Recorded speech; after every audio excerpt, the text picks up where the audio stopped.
یوم جمعہ ایک کام بہت اہم ہے کرنے والا. میرے آقا علیہ الصلوۃ والسلام کا فرمان عالی شان ہے, جو جمعہ کے دن, حدیث پاک کا خلاصہ ہے, 200 بار درود پاک پڑھتا ہے اس کے 200 برس کے گناہ معاف کر دیے جاتے ہیں.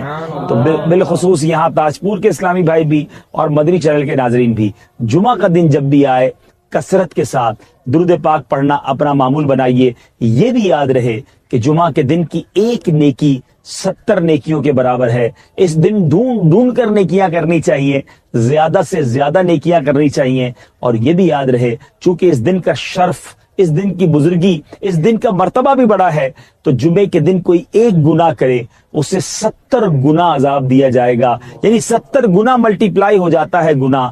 تو ہمیں سوچنا چاہیے, بالخصوص ساری زندگی گناہوں سے بچنا ہے, مگر شب جمعہ اور جمعہ کا دن گناہ نہیں کرنے بلکہ خوب عبادت کرنی ہے. الحمدللہ شب جمعہ دعوت اسلامی نے کتنا اچھا مدنی کام ہمیں عطا فرما دیا ہے کہ ہر شب جمعہ ساری دنیا میں دعوت اسلامی کے ہفتہ وار سنت و بڑے اجتماع ہوتے ہیں, وہاں دعائیں بھی مانگی جاتی ہیں, ذکر و اذکار بھی ہوتے ہیں. تو وہ رات دعوت اسلامی کے مدنی مرکز میں, اپنے قریبی مدنی مرکز میں گزارنے کی نیت کر لیجئے, اور جمعے کا دن جمعہ کی نماز ادا کیجئے, خوب عبادتیں کیجئے, تلاوت قرآن کیجئے. اللہ تعالی ہم سب کو آج کے دن کی برکت عطا فرمائے.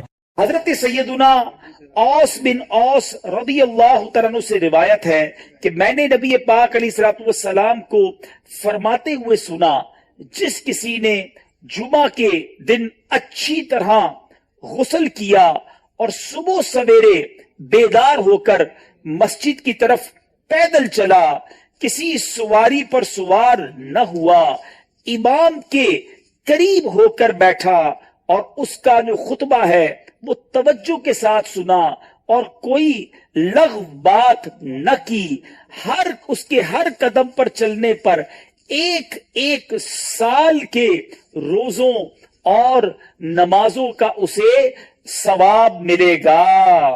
جمعے کے دن کو خاص طور پر اہتمام کے ساتھ گزارنا چاہیے. اس کو یوم عید کہا گیا, یہ تمام دنوں کا سردار ہے. جمعے کے دن کی اتنی برکتیں ہیں کہ کوئی جمعہ کے دن انتقال کر جائے تو اس کو قبر کے منکر نکیرین کے سوال و جواب سے آسانی اور عذاب قبر سے نجات مل جاتی ہے.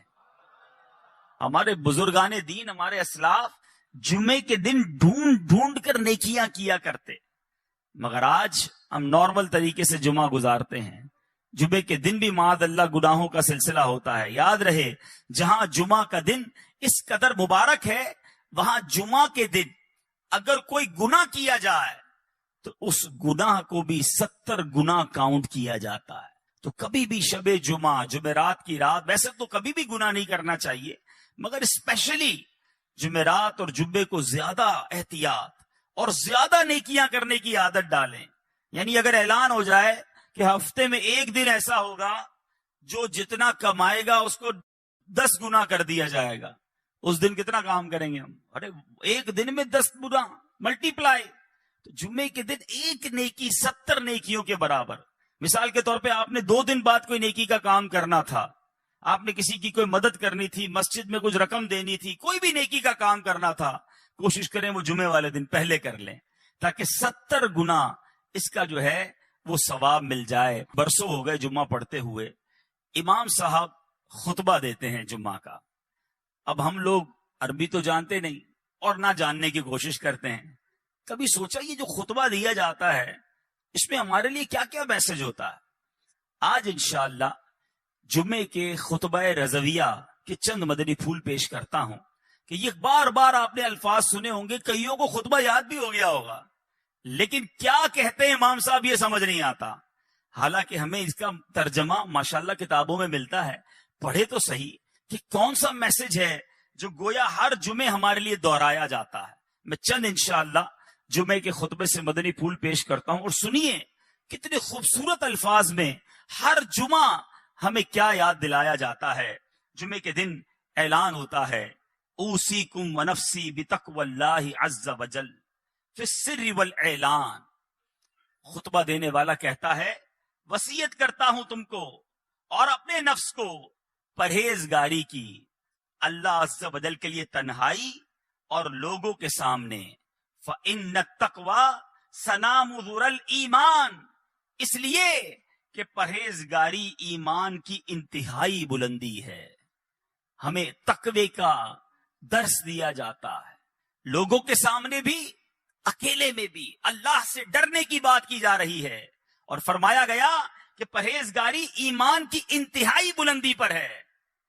اور آج ہمارا کیا حال ہے؟ ہم نہ لوگوں کے سامنے گناہوں سے باز آتے ہیں، نہ اکیلے میں گناہوں سے باز آتے ہیں، نہ لوگوں کے سامنے اللہ سے ڈرتے ہیں، نہ اکیلے میں رب سے ڈرتے ہیں. ابھی جو مذہبی حلیے والے لوگ ہوتے ہیں وہ لوگوں کے سامنے تو شرم کر لیتے ہیں کہ چلو کوئی دیکھ نہ لے، کسی کو پتہ نہ چل جائے. مگر سوچئے جب اکیلے میں ہوتے ہیں، ہماری خلوتیں ہوتی ہیں، اس وقت ہمارا حال کیا ہوتا ہے؟ آج بڑا بھائی نہ دیکھ لے، میرا دوست نہ دیکھ لے، میری عزت کرنے والا نہ دیکھ لے، اس بات کا تو خیال ہے. مگر تنہائی میں جب دروازہ بند ہوتا ہے اس وقت یہ خیال کیوں نہیں آتا کہ رب دیکھ رہا ہے، اللہ دیکھ رہا ہے. اے میرے میٹھے اور پیارے اسلامی بھائیوں، جس سے سب سے زیادہ شرم کرنی چاہیے تھی وہ دیکھ رہا ہے، اور ہم اس وقت بے شرمیاں کرتے ہیں، اس وقت گناہ کرتے ہیں. اے میرے میٹھے اور پیارے اسلامی بھائیوں، غور کیجئے، یہ کتنی بری بات ہے کہ رب دیکھ رہا ہو اور بندہ اسی کی نافرمانی کر رہا ہو. امام اہل سنت مولانا شاہ امام احمد رضا خان علیہ رحمت الرحمان کیا خوب فرماتے ہیں، چھپ کے لوگوں سے کیے جس کے گناہ، یعنی جس کی نافرمانی کر رہے ہو، چھپ کے لوگوں سے کیے جس کے گناہ، وہ خبردار ہے کیا ہونا ہے، وہ تو دیکھ رہا ہے. اور اگر وہی ناراض ہو گیا میرے میٹھے اسلامی بھائیوں، ہمارا کیا بنے گا؟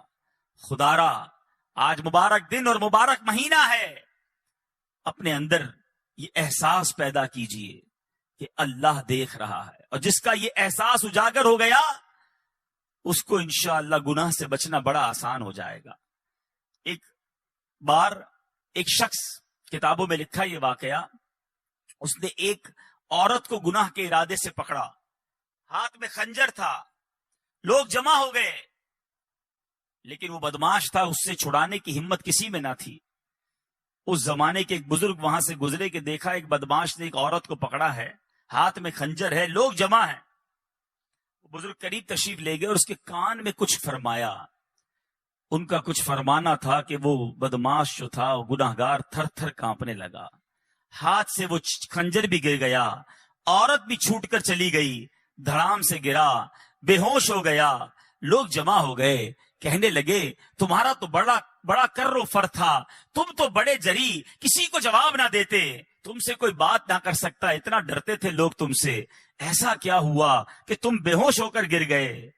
وہ بدماش کہتا ہے پہلے یہ بتاؤ وہ تھے کون جنہوں نے میرے کان میں کچھ کہا؟ کہا وہ تو زمانے کے فلاں فلاں ولی تھے.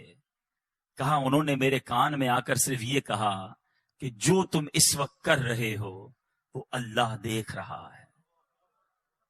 اے کاش اکیلے میں گناہ کرتے وقت، برائیاں کرتے وقت، حرام کماتے وقت، ملاوٹ کرتے وقت، جھوٹ بولتے وقت، انٹرنیٹ پر یا ٹی وی پر فلمیں، ڈرامے، گانے باجے، بے حیائی کے مناظر دیکھتے وقت یہ خیال آ جائے کہ اللہ دیکھ رہا ہے.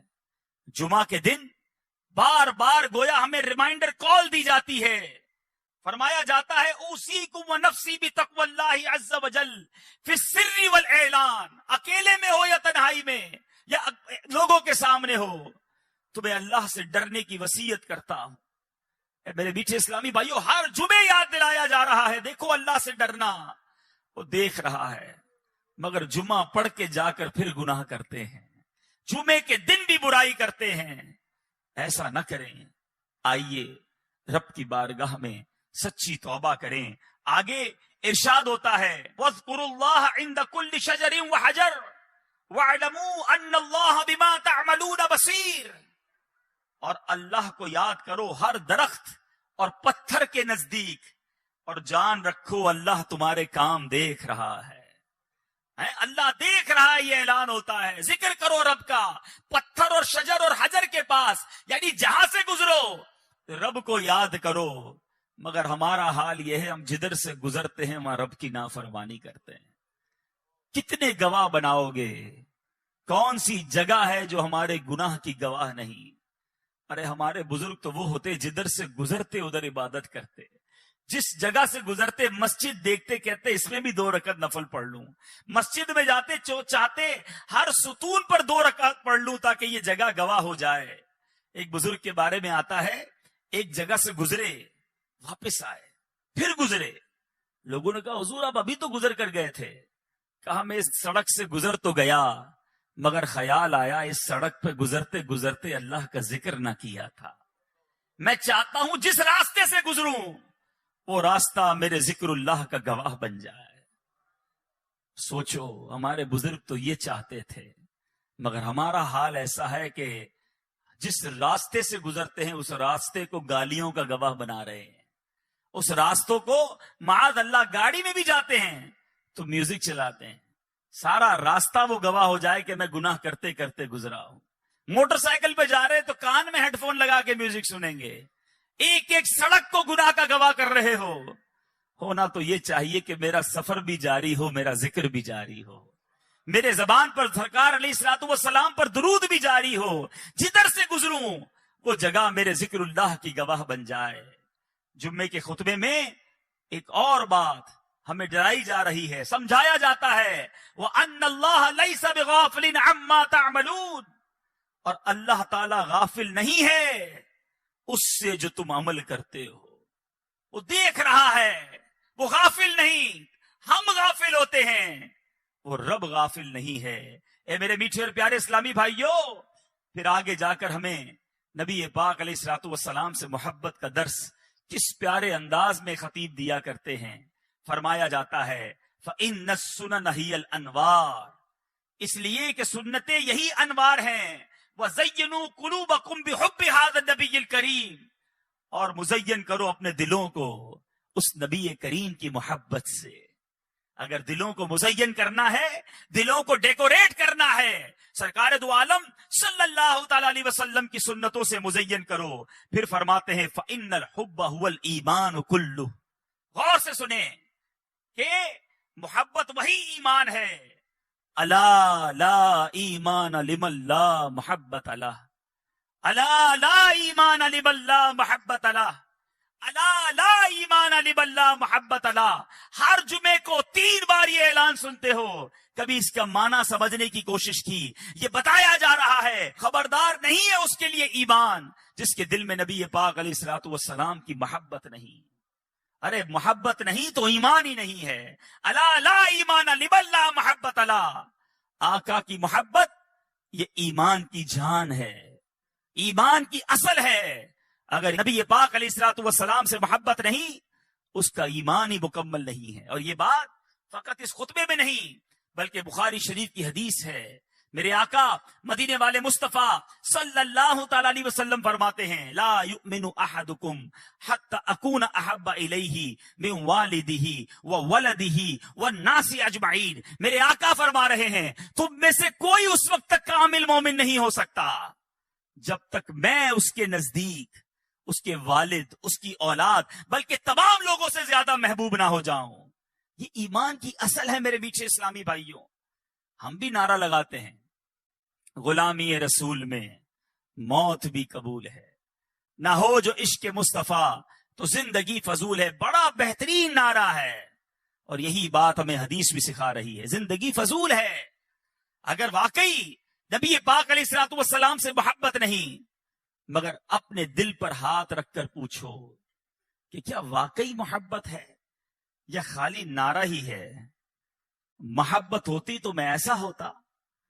واقعی سچی محبت ہوتی تو میرا ایسا کردار ہوتا کہ آقا فرمائے کچھ اور میں کروں کچھ. ارے جس سے محبت ہوتی ہے اس کی ہر بات سے بھی محبت ہوتی ہے اس کی ہر ادا سے بھی محبت ہوتی ہے. دیکھو محبت کی تو صحابہ کرام نے کی. کیسی محبت کی کہ آج سنتے ہیں تو ایمان تازہ ہو جاتا ہے. قرآن مجید فرقان حمید میں ہمیں سمجھایا جا رہا ہے کہ اگر رب عز و جل کی طرف سے برکتوں کو پانا ہے رحمتوں کو حاصل کرنا ہے قرآن کہتا ہے کل ان کنتم تحبون اللہ فاتبعونی یحببکم اللہ ویغفر لکم ذنوبکم واللہ غفور الرحیم. اے رسول فرما دیجئے اگر تم لوگ اللہ سے محبت کرتے ہو تو میری اتباع کرو. محبت اللہ سے کرتے ہو تو اتباع میری کرو. کیوں کیا ہوگا؟ اللہ تم کو اپنا محبوب بنا لے گا. سرکار کی اتباع کریں گے اللہ محبوب بنا لے گا اور تمہارے گناہوں کو بخش دے گا. اور اللہ بہت زیادہ بخشنے والا اور رحم فرمانے والا ہے. اے میرے پیچھے اسلامی بھائی، یہ قرآن کا بھی حکم ہے کہ پیارے آقا علیہ الصلوۃ والسلام کی اتباع کی جائے، نبی پاک کی سنتوں پر عمل کیا جائے. مگر بدقسمتی سے آج محبت کا دعویٰ تو ہم سب کرتے ہیں مگر سنتوں سے ہم سارے زندگی سے ایسا لگتا ہے کہ دور گزار رہے ہیں. ہمارے اسلاف کیسے محبت کرتے، کیسے اطاعت کرتے. سیدنا صدیق اکبر عاشق اکبر ہیں رضی اللہ تعالیٰ عنہ. آپ کی وفات کا وقت آتا ہے، ساری زندگی تو نبی پاک کی سنتوں پر عمل کیا، آخری وقت کیا عالم ہے. اپنی وفات سے چند گھنٹے پہلے ام المومنین حضرت عائشہ صدیقہ رضی اللہ تعالی عنہا سے دریافت فرماتے ہیں کہ رسول اللہ صلی اللہ تعالی علیہ وسلم کے کفن مبارک میں کتنے کپڑے تھے اور آپ کی وفات کس دن ہوئی تھی. دیکھو سنت پر عمل کا جذبہ کیسا ہے. انتقال کے وقت پوچھا جا رہا ہے کہ کفن میں میرے آقا کے کتنے کپڑے تھے، وفات کس دن ہوئی. اس سوال کی وجہ یہ تھی کہ ساری زندگی تو نبی پاک کے طریقے پر چلا ہوں، آخری وقت کفن بھی اتنے ہی کپڑوں میں مل جائے اور کاش دن بھی وہ نصیب ہو جائے جو آقا کو نصیب ہوا ہے. وہ کفن کیسا تھا معلوم کرتے تھے، ہم لباس کیسا ہے وہ نہیں پہنتے. سوچئے یہ کیسی محبت ہے. الا لا ایمان لمن لا محبت اللہ. اس کے لیے ایمان نہیں، کامل ایمان والا وہ نہیں جس کے دل میں نبی پاک علیہ الصلوۃ والسلام کی محبت نہیں. اے میرے میٹھے اور پیارے اسلامی بھائیوں، محبت فقط زبانی نعروں کا نام نہیں، ہمارے کردار میں عشق رسول جھلکنا چاہیے. ہماری عادتوں میں نبی پاک علیہ الصلوۃ والسلام کا انداز جھلکنا چاہیے. ہمارے اسلاف تو ان سنتوں پر بھی عمل کرتے جس کا حکم نہیں ہوتا تھا مگر وہ چاہتے سرکار دو عالم صلی اللہ تعالی علیہ وسلم کی ہر ادا کو ادا کیا جائے. ایک مرتبہ حضرت ابو ہریرہ رضی اللہ تعالیٰ عنہ کا گزر ایک ایسی جماعت سے ہوا کہ اس کے سامنے کھانے کے لیے ایک بھنی ہوئی مسلم بکری رکھی ہوئی تھی. لوگوں نے آپ کو کھانے کے لیے بلایا، حضور آئیے آپ بھی ہمارے ساتھ کھائیے. حضرت ابو ہریرہ کیا کہتے ہیں، نبی پاک علیہ الصلوۃ والسلام جب دنیا سے تشریف لے گئے، میرے آقا نے زندگی بھر کبھی جو کی روٹی بھی پیٹ بھر کر نہ کھائی. میں بھلا ان لذیذ اور پرتکلف کھانوں سے کیسے اپنے دل کو بہلا سکتا ہوں. نبی پاک علیہ الصلوۃ والسلام کی ایسی یاد تھی ان کے دلوں میں. اے میرے پیچھے اسلامی بھائیوں، اور آج ہمارا کیا حال ہے. منقول ہے حضرت عباس رضی اللہ تعالیٰ عنہ کا مکان مسجد نبوی سے ملا ہوا تھا اور اس مکان پر پرنالا تھا اور بارش کی وجہ سے آنے والے نمازیوں کے اوپر وہ پانی گرتا تھا. امیر المومنین حضرت عمر رضی اللہ تعالیٰ عنہ نے اس پرنالے کو اکھاڑ دیا تاکہ نمازیوں کو تکلیف نہ ہو. اب انہوں نے اپنے طور پہ یہ کام کیا. حضرت عباس آئے، آ کر عرض کرتے ہیں خدا کی قسم اس پرنالے کو رسول پاک صلی اللہ تعالی علیہ وسلم نے میری گردن پر سوار ہو کر لگایا تھا. آقا نے اپنے ہاتھوں سے لگایا تھا، حالانکہ امیر المومنین ہیں. امیر المومنین سے تو عمر فاروق رضی اللہ تعالیٰ عنہ جب پتا چلا کہ یہ پرنالہ آقا نے لگایا تھا، حضرت امیر المومنین رضی اللہ تعالیٰ عنہ کہتے ہیں اے عباس مجھے معلوم نہ تھا، اب میں آپ کو حکم دیتا ہوں آپ میری گردن پر سوار ہو کر اس پرنالے کو واپس لگا دیجئے. جو چیز آقا نے کی میں کیسے اس کو ختم کر دوں، اس قدر محبت. مگر آج جو کام نبی پاک علیہ الصلوۃ والسلام نے ہمیں بتائے ہم نے وہ ختم کرنا شروع کر دیے. سرکار دو عالم صلی اللہ تعالی علیہ وسلم فرمائے نماز پڑھو میری آنکھوں کی ٹھنڈک ہے. آج جمعے کی نماز میں مسجد فل ہے، آج ہی عصر کی نماز میں کیا ہو جائے گا؟ کیا جمعے کے بعد آنے والی عصر فرض نہیں؟ کیا آج فجر کی نماز جو تھی وہ ہم پر فرض نہیں؟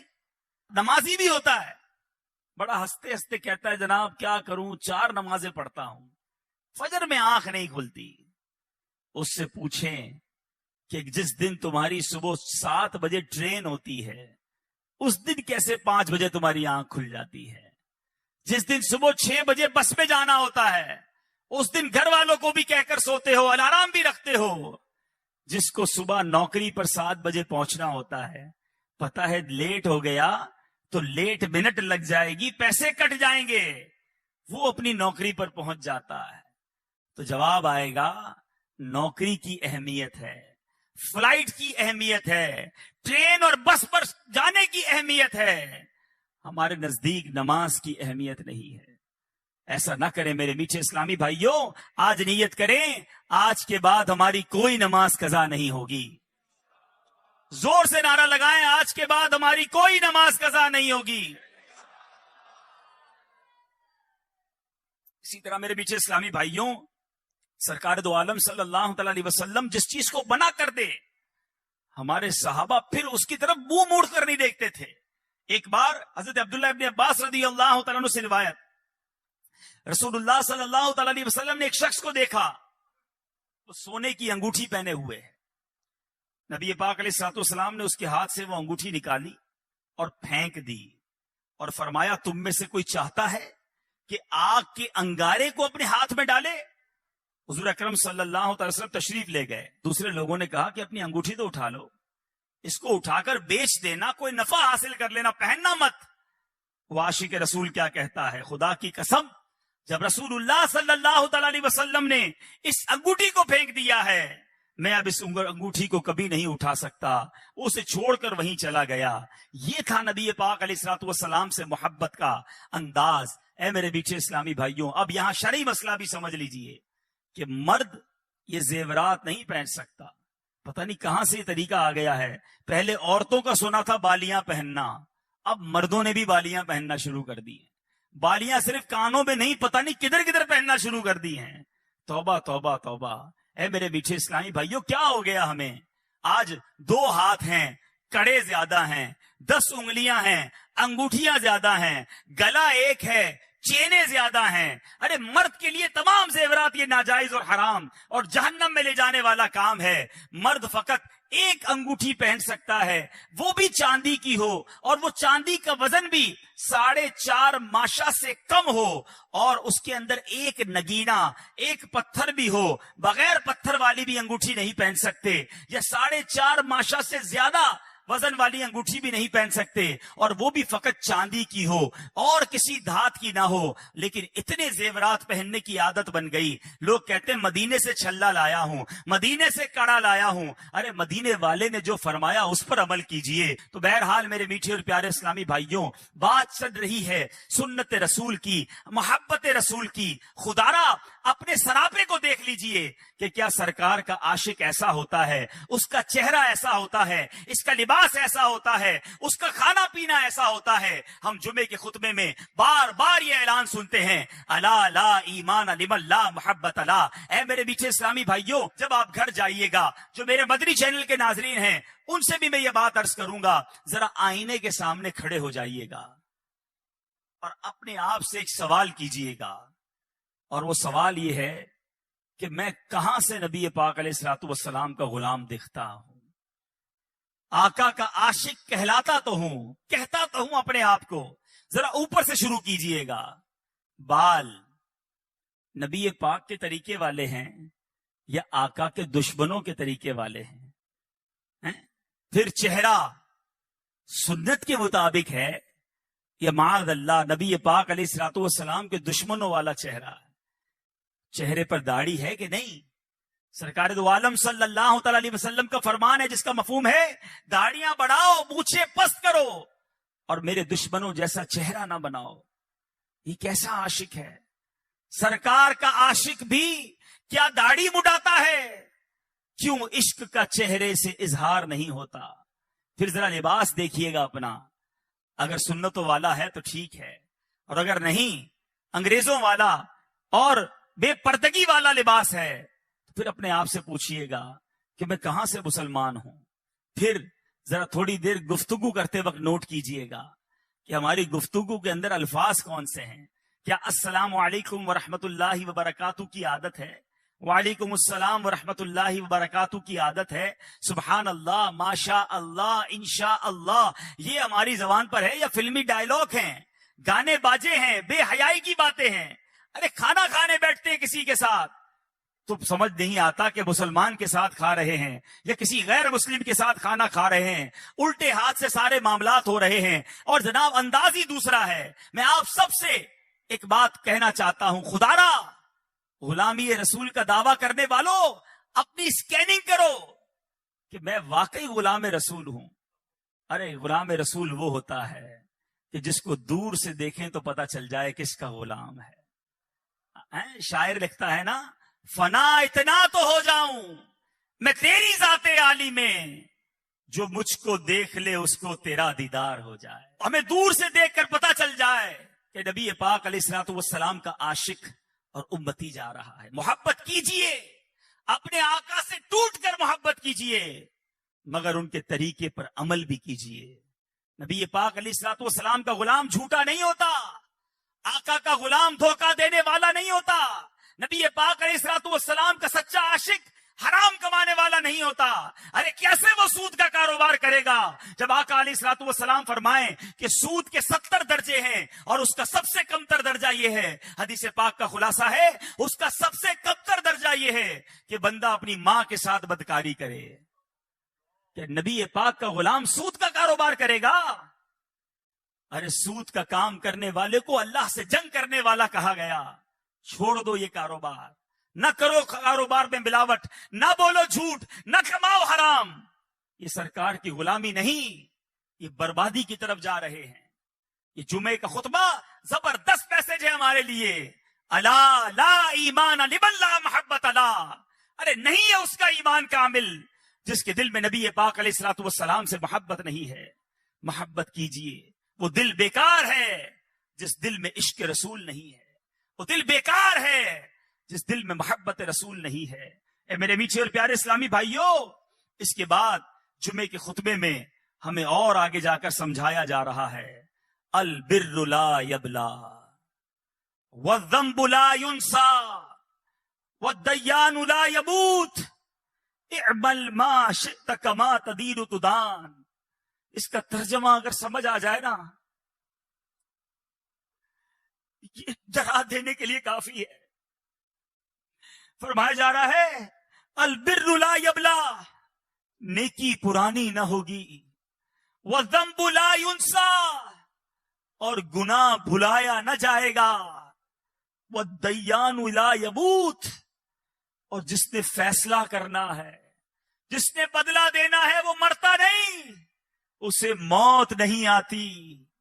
اعمل ما شئت کما تدین تدان، کہا گیا کر لے جو کچھ کرنا ہے، بدلہ دیا جائے گا۔ کر لے جو کرنا ہے، آخر موت ہے، ایک دن مرنا ہے، آخر موت ہے۔ یہ اتنی زبردست حدیث ہے۔ فرمایا البر لا یبلا، نیکی پرانی نہیں ہوتی، نیکیاں کرتے جاؤ کرتے جاؤ، جمع کراتے جاؤ، وہ رب نیکوکاروں کا اجر ضائع نہیں کرتا۔ وَالذَّنبُ لَا يُنسَا، گناہ کر کے ہم بھول جاتے ہیں، مگر یہ گناہ بھلایا نہیں گیا، کہیں نوٹ ہو گیا ہے۔ ہم بڑے عجیب لوگ ہیں، ہم نے اتنے گناہ کیے ہمیں یاد ہی نہیں ہیں، نیکیاں ساری یاد رکھی ہوئی ہیں۔ ہمارے اسلاف نیکیاں بھول جاتے، گناہ یاد رکھتے۔ آج ہمیں یہ بھی یاد ہے کہ 15 سال پہلے مدینے گیا تھا، 10 سال پہلے میں نے وہ مسجد کو پیسے دیے تھے، 5 سال پہلے فلاں غریب کی شادی کروائی تھی۔ کسی کے ساتھ 10-15 منٹ بیٹھو، اپنی 15 سال کی نیکیاں گنوا دیتا ہے۔ اس سے پوچھے جناب کل جھوٹ بولا تھا یاد ہے؟ 15 سال پرانی نیکی یاد رکھ کے گنوائی جا رہے ہو، کل جھوٹ بولا تھا، آج صبح تم سے بدنگاہی ہو گئی تھی یاد ہے؟ تھوڑی دیر پہلے آپ نے غیبت کی تھی وہ یاد ہے؟ کیسے لوگ ہیں ہم گناہ کری جا رہے ہیں، بھولی جا رہے ہیں، مگر وَالذَّنبُ لَا يُنسَا، گناہ بھلایا نہیں جائے گا۔ وَالدَّيَّانُ لَا يَمُوتُ، میں مر جاؤں گا، مگر جس نے فیصلہ کرنا ہے، جس نے حکم سنانا ہے، اسے موت نہیں آنی. اگر گناہوں پر پکڑ ہوئی ہم کہاں جائیں گے؟ اسی جمعے کے خطبے میں قرآن پاک کی ایک آیت ہر جمعے کو یاد دلائی جاتی ہے. فرمایا گیا فَمَن يَعْمَلْ مِثْقَالَ ذَرَّةٍ خَيْرًا يَرَهُ وَمَن يَعْمَلْ مِثْقَالَ ذَرَّةٍ شَرًّا يَرَهُ. ترجمہ کنز ایمان، تو جو ایک ذرہ بھر بلائی کرے اسے دیکھے گا اور جو ایک ذرہ بھر برائی کرے اسے دیکھے گا. اے نیکیاں کرنے والوں تمہیں مبارک ہو، اے نمازیں پڑھنے والوں تمہیں مبارک ہو، اے روزے رکھنے والوں، اے ذکر کرنے والوں، اے حلال کمانے والوں، اے نیکی کی دعوت دینے والوں، اے اللہ کی رضا کے کام کرنے والوں تمہیں مبارک ہو. قرآن اعلان کر رہا ہے جو ذرہ بھر بھلائی کرے گا اسے دیکھے گا. اور اے نمازیں قضا کرنے والوں، اے حرام بولنے والوں، اے حرام دیکھنے والوں، اے چھپ چھپ کر گناہ کرنے والوں، اے مسلمانوں کے مال دبانے والوں، اے اپنے ماں باپ کو ستانے والوں، اے حرام روزی کمانے والوں، اے جھوٹ بولنے والوں، غیبت کرنے والوں، بے حیا عورتوں سے دوستیاں کرنے والوں، سنو.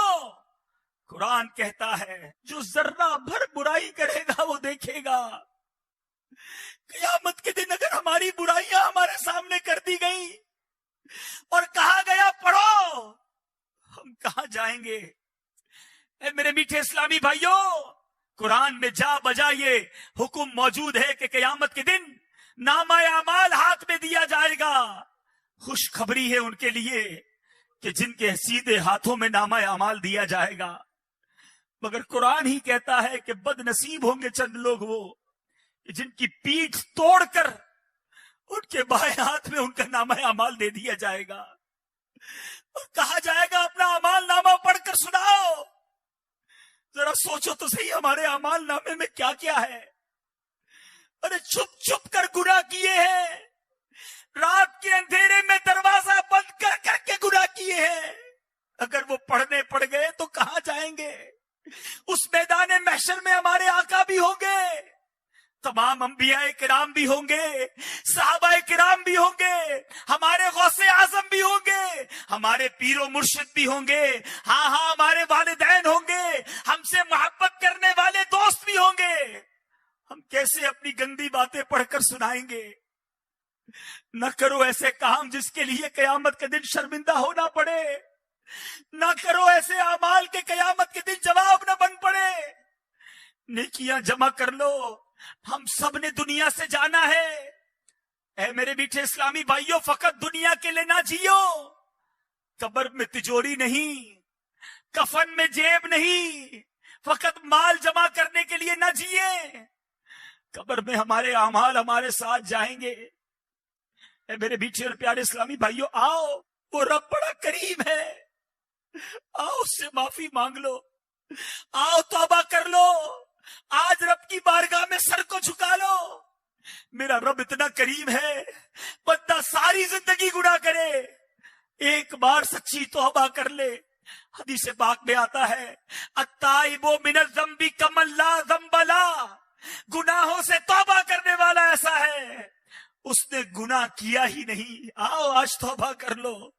نامہ اعمال گناہوں سے بھرا ہوا ہے، میں بھی جانتا ہوں، آپ بھی جانتے ہیں، مگر میرا رب اتنا قریب ہے کہ ایک بار سچی توبہ بندہ کر لے، وہ نامہ اعمال کے گناہوں کو معاف کر دیتا ہے.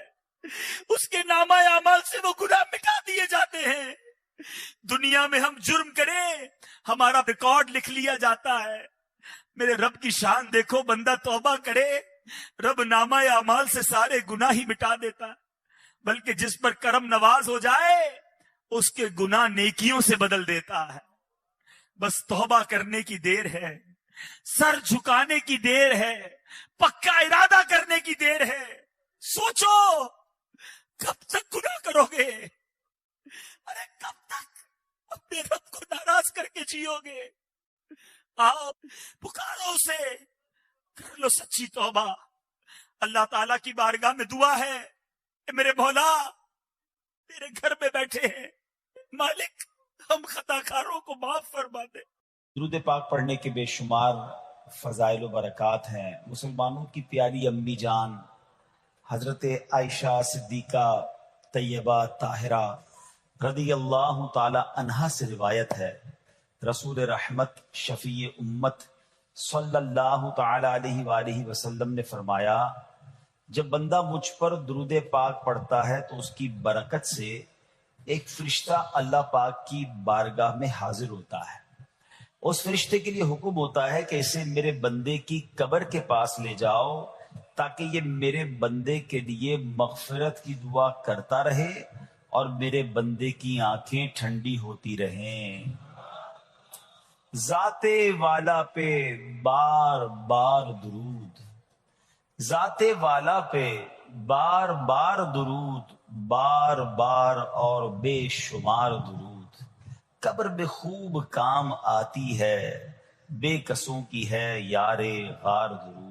صلو علی الحبیب صلی اللہ تعالی علی محمد صلی اللہ علیہ وسلم۔ اللہ والے زخمی حالت میں نماز پڑھے ہیں، آج سر میں درد ہو تو بندہ کہتا ہے یار اب کل سے نماز پڑھوں گا، آج تھوڑی طبیعت ٹھیک نہیں ہے اس لیے مسجد میں نہیں گیا۔ نماز کو اتنا ہلکا جانتے ہو کہ تمہاری سر میں درد ہو تو نماز چلی جائے ہے؟ سر میں درد ہوا تو کوئی دوپہر کا کھانا چھوڑا ہے؟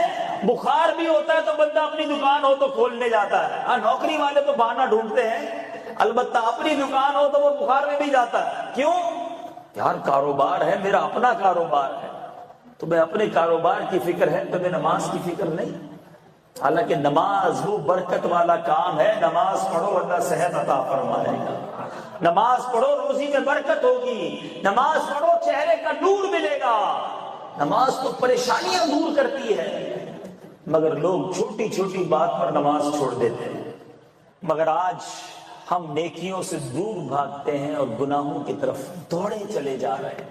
حدیث پاک میں آتا ہے التائب من الذنب کمن لا ذنب له، گناہوں سے توبہ کرنے والا ایسا ہے جیسا اس نے گناہ کیا ہی نہیں ہے۔ اچھا، اب ایک اور بہت پیارا عمل جس کو دیکھ کر اللہ مسکراتا ہے، وہی میں نے جو تفصیل بتائی کہ اللہ کی رحمت راضی ہو جاتی ہے اور اللہ کی رحمت برستی ہے، رب راضی ہو جاتا ہے۔ نبی پاک علیہ الصلوۃ والسلام نے فرمایا 3 بندے ہیں اللہ پاک انہیں دیکھ کر مسکراتا اور کیا ہوتا ہے؟ فرمایا اور بہت خوش ہوتا ہے۔ اب وہ 3 بندے کون سے ہیں؟ چیک کر لیں ہم ان میں ہیں کہ نہیں۔ فرمایا نمبر 1 وہ بندہ جو رات کو اٹھے، بستر چھوڑے، اچھی طرح وضو کرے، پھر نماز پڑھنے کھڑا ہو جائے، اسے دیکھ کر اللہ پاک فرشتوں سے فرماتا ہے اے فرشتوں بتاؤ میرے بندے کو نیکی پر کس نے اکسایا ہے؟ فرشتے عرض کرتے ہیں مولا تو بہتر جانتا ہے۔ اللہ پاک فرماتا ہے ہاں میں جانتا ہوں مگر تم مجھے بتاؤ۔ فرشتے عرض کرتے ہیں اے مالک کریم تو نے اسے ایک چیز یعنی جہنم کا خوف دیا ہے، یہ اس سے ڈرتا ہے۔ اے اللہ تو نے ان کو ایک چیز جنت کی امید دلائی ہے، یہ اس کی امید رکھتا ہے۔ اے اللہ یہی خوف اور امید ہے جس نے اسے رات کی نیند قربان کر کے تیرے حضور کھڑے ہونے پر ابھارا ہے۔ اب اللہ پاک فرماتا ہے اے فرشتوں گواہ ہو جاؤ، یہ جس چیز سے ڈرتا ہے یعنی جہنم سے ڈرتا ہے، میں نے اپنے اس بندے کو اس سے امن بخشا، اور جس کی امید رکھتا ہے یعنی جنت کی، میں نے جنت اس پر واجب کر دی۔ رات اٹھ کر جب دنیا سوئی ہو، بندہ اٹھ کر تہجد کی نماز ادا کرے، اللہ کی بارگاہ میں آنسو بہائے، اللہ فرشتوں کے سامنے گویا فخر فرماتا۔ دوسرے نمبر پر سنو، فرمایا دوسرا وہ شخص جو حق و باطل کی لڑائی میں شریک ہوا، ثابت قدم رہا، یہاں تک کہ شہید ہو گیا، یا اللہ پاک نے اسے فتح عطا فرمائی، اللہ اس بندے کو دیکھ کر بھی مسکراتا ہے۔ جہاد کرنے والے مجاہدین یا تو شہید ہو جائیں یا غازی ہو کر لوٹے اللہ کی رضا کے لیے، اللہ کی رحمت ان پر بھی چھما چھم برستی ہے۔ اور تیسرے نمبر پر فرمایا تیسرا وہ بندہ جو رات کو سفر کرتا ہے، یہاں تک کہ رات کے آخری حصے میں جب کہیں ٹھہرتا ہے تو اس کے ساتھ والے سو جاتے ہیں مگر وہ کھڑا ہو کر نماز پڑھنے لگتا ہے، اس بندے کو دیکھ کر بھی اللہ پاک مسکراتا ہے۔ اجتماعی عبادت کے بڑے فائدے ہیں، اجتماع میں آنا، محفل میں آنا، دعا میں شرکت کرنا بہت اچھی بات ہے، مگر اپنی عادت ایسے بھی بنائیں کہ کچھ عبادتیں ایسی کریں کہ میں جانوں اور رب جانے۔ یہ جو رات اٹھ کر دعا کا لطف ہے، رات اٹھ کر جو نماز پڑھنے کا لطف ہے نا، جب ساری دنیا سو رہی ہے اور بندہ اپنے رب کی بارگاہ میں حاضر ہے. علماء کہتے ہیں دن کے نوافل کے مقابلے میں رات کے نوافل افضل ہیں، کیونکہ رات سکون ہوتا ہے، رات رقت قلبی ملتی ہے، سبحان اللہ، رحمت الہی چھما چھم برستی ہے.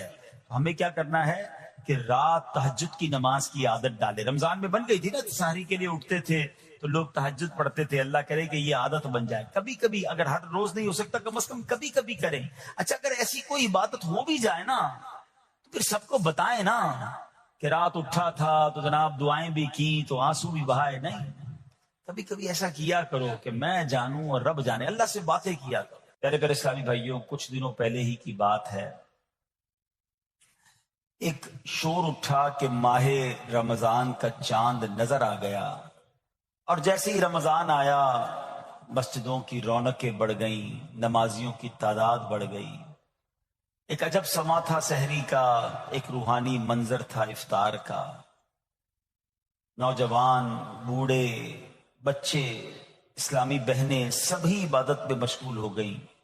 دیکھتے ہی دیکھتے عشرہ رحمت گیا، عشرہ مغفرت آیا، وہ بھی جدا ہوا. ہمیں لگا کہ ہم عشرہ رحمت اور عشرہ مغفرت میں ویسی عبادت نہیں کر سکے، اب آخری عشرے میں خوب عبادت کر لیں گے، طاق راتیں بھی ہیں. مگر غفلت میں وہ آخری عشرہ بھی گزار دیا. رمضان ہمیں تڑپا کر، بہاریں لٹا کر، برکتیں عطا کر کے ہم سے اب جدا ہو چکا ہے. اب رمضان یقیناً اگلے سال بھی آئے گا، مگر یہ نہیں پتا کہ ہم اس رمضان میں ہوں گے یا نہیں ہوں گے. ہمیں یہ بھی نہیں معلوم ہماری مغفرت ہوئی کہ نہیں. ہم رب کریم سے دعا کرتے ہیں کہ اللہ، جن لوگوں نے تجھے راضی کیا ان کا واسطہ ہم سے راضی ہو جا. کہ رمضان وہ مہینہ ہے، من قام رمضان ایمانا و احتسابا غفر له ما تقدم من ذنبه. یعنی جو ایمان کے ساتھ ثواب کمانے کے لیے رمضان المبارک کے روزے رکھے، اس کے پچھلے گناہ معاف کر دیے جاتے ہیں. اور اب شوال کا مہینہ آیا نا، حدیث پاک میں ہے کہ جس نے رمضان کے روزے رکھے پھر 6 دن شوال میں روزے رکھے تو گناہوں سے ایسا پاک ہو جاتا ہے جیسا کہ ماں کے پیٹ سے آج ہی پیدا ہوا ہو. تو وہ روحانیت، وہ برکت جاری رکھنی ہے. ابھی تو روزے بھی رکھنے ہیں نا، انشاءاللہ نفلی روزے رکھیں گے، 6 روزے رکھ لیں گے تو انشاءاللہ یہ برکت بھی حاصل ہو جائے گی.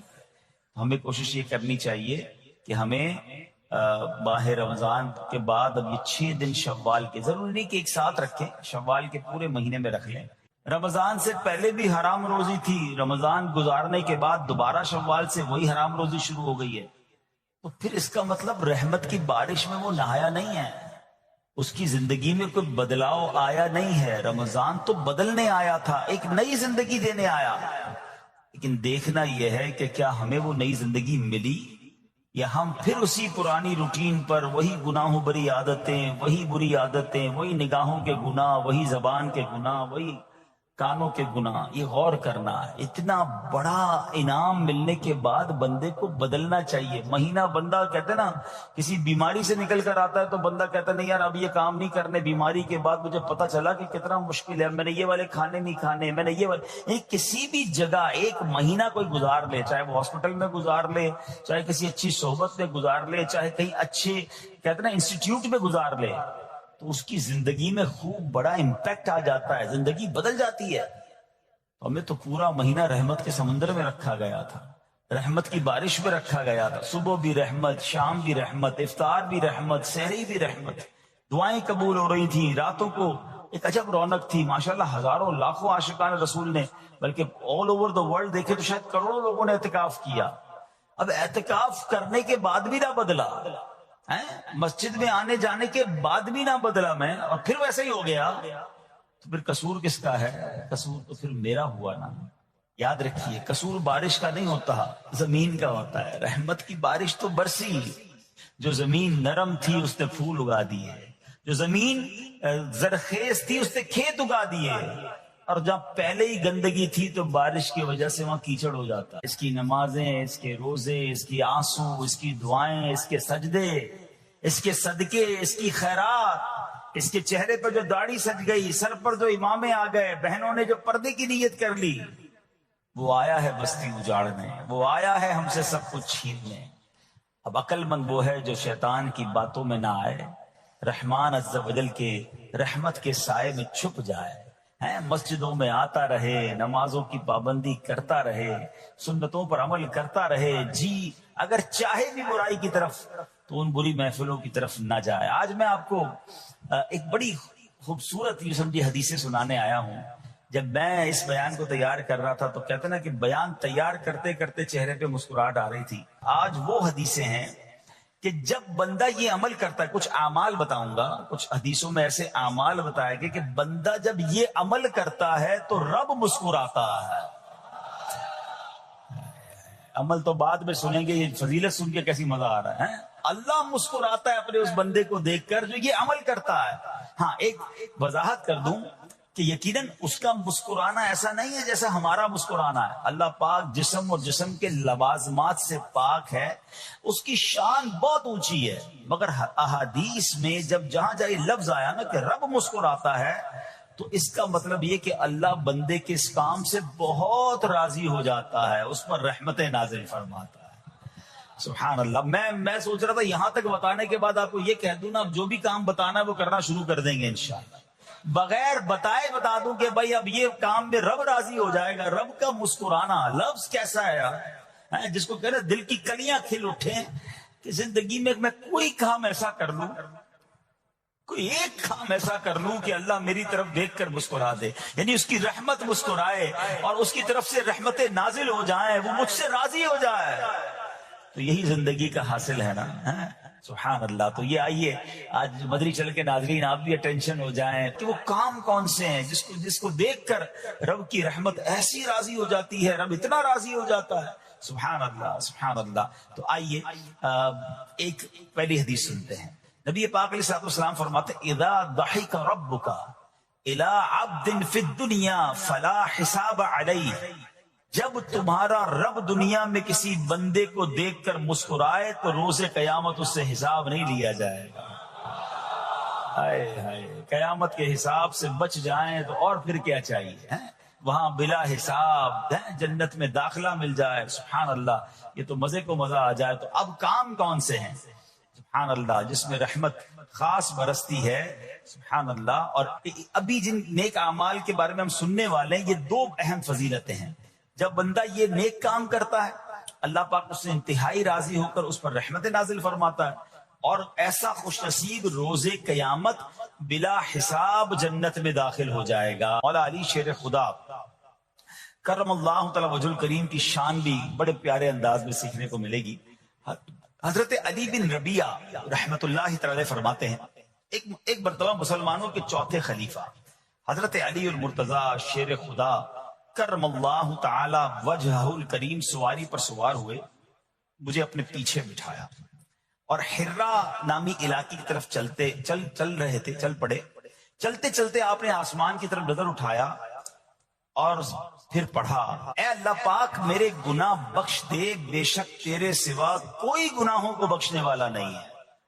کیسی پیاری التجا ہے، تو نہیں بخشنا یا اللہ، تیرے سوا کون ہے؟ تیرے سوا گناہوں کو بخشنے والا کوئی نہیں ہے۔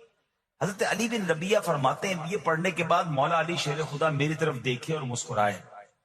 مجھے بڑی حیرانی ہوئی، میں نے پوچھا کہ اے امیر المومنین، آپ نے پہلے استغفار کیا، اپنے گناہوں کی معافی مانگی، پھر آپ میری طرف دیکھ کر مسکرائے، اس میں راز کیا ہے؟